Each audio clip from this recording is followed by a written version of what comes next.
As Minnesota continues to live in a war zone reality and the Trump administration continues to spin lies as the truth, the only counteroffensive to this cruel display of authoritarian state deviltry carried out by twits, morons, and pathetic tough guy wannabes is the cold, undeniable truth. And that is our featured story today, as you are about to see. The tragic events that unfolded for Alex Preddy in Minneapolis may well be referred to as the day the Trump administration shot itself in the foot. Welcome to Occupy Democrats, and please hit that subscribe button if you remember when Obama used to throw parties like this on a weekend of national tragedy.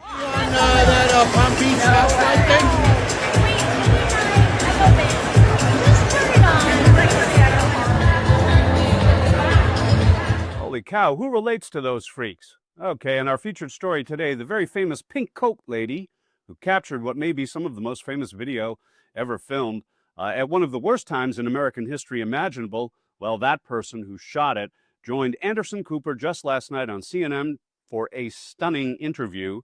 You got to see this. It's our featured story today.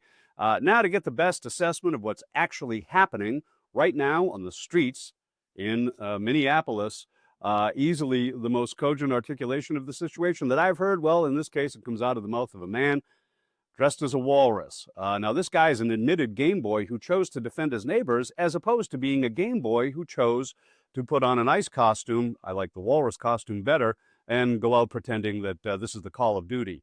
No, this guy's a good guy. Now, we take you to our Walrus on the Street interview. Take it away and goo-goo gajoob.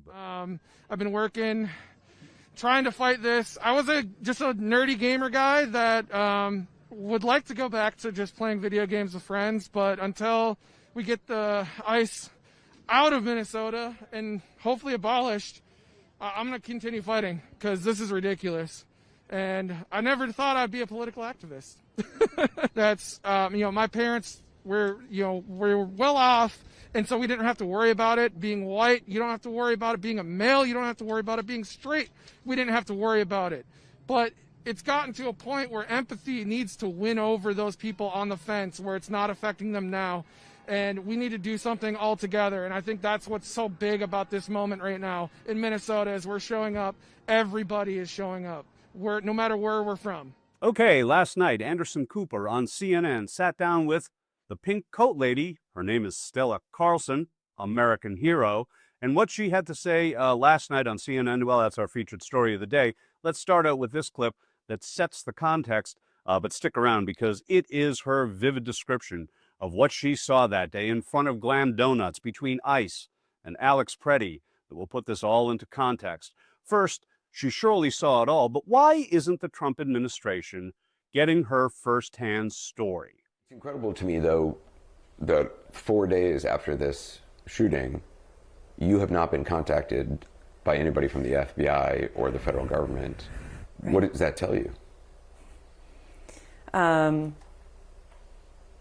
That they're protecting themselves and they don't care about the truth of what happened. They're looking for their way to create the truth that protects them and allows them to move forward with whatever it is, which we all have various ideas of what that looks like, but whatever it is that their long game is in creating this violence in our streets.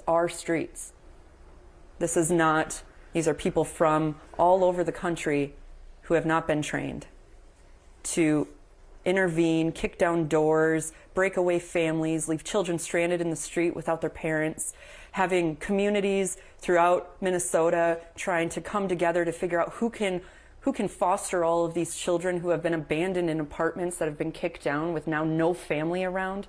I mean, how can you justify that? There's enough evidence for what they've been doing before it ever came to me. To you, this is murder. Yes, I know it is. It was an assassination in full view in the middle of the streets of somebody who has served our country and continues to at the Veterans Hospital. Like, nobody should have to worry about being assassinated in their streets, especially in America, which nowhere it should be that way. I think people are feeling like there's nobody here to help us. There's nobody who can step in to protect us. And I think people are at a loss and shooken, like, what do we do? What can we do? what is in our constitutional rights that don't seem to matter. The Constitution doesn't seem to matter. Yeah, not at the moment. It certainly doesn't. Okay, well, here's our featured clip. It's Stella Carlson's description of the scene that will linger with you for days and years to come.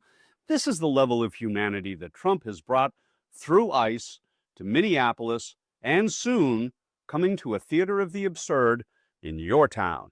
You can bank on it. I mean, I watched him die. I remember him arching his back and his head rolling back, and it was so fast moving, but not for me. Like, when they left, when they fled, which now I see, that after the they decided to just scatter and save themselves. You begin to scream, "What the F did you just do?" Do you remember that moment? Do you remember screaming that? I couldn't believe what I was seeing. Like, what? What? And I knew he was gone because I watched it. And then they come over to try to perform some type of medical aid by ripping his clothes open with scissors and then maneuvering his body around like a rag doll, only to discover that it could be because they wanted to count the bullet wounds to see how many they got, like he's a deer. I watched that, and that is what it felt like they were doing, and that is part of why I was like, what are you guys doing? Why would you jostle his body around like that? You're not even doing anything to help him. But I knew he was gone. You knew he was gone then? I knew he was gone. There was no way with the way his body was moving, and I only knew that because of the way they were manipulating his dead body, just playing with it. Like they're in a video game. They were looking at us and laughing. After the shooting? Yes. I mean, the reason of escalation was due to the mockery. We understand why the MPD is unable to intervene on a level we would like. But you would like to think that their kindness, compassion, looking us in the eyes would occur in these moments when we're being attacked in the streets. And the MPD just felt like they were part of that team at that moment. And maybe that, I'm not talking about the whole department. Were Minneapolis Police Department people on the scene? Once the yellow tape was up, there were MPD officers who were standing in line, 5 of them, I think, and they wouldn't look at us. Everyone just kept saying, just look at us. You're our representatives. You work for us. Why won't you look at us? Like a part of our community in the street, like, you're our Minneapolis Police Department. Why won't you even just look at us to give us solidarity? You know, when we walk around with the whistles around our neck, it's not that we have, like, we know we can't do much. But what we do know is that we can let our community at large know when we're walking around, like, I see you, and if you're stuck in your apartment, I want you to see me. I'm another person walking around who is here to protect you as best I can with my whistle and my phone. That there is unbelievable courage and conviction. And if courage is indeed contagious, please like, share, and by all means take care and get bitten by the courage bug, just like Stella Carlson did. And yet, you stood there with a phone and you documented this. You didn't run away.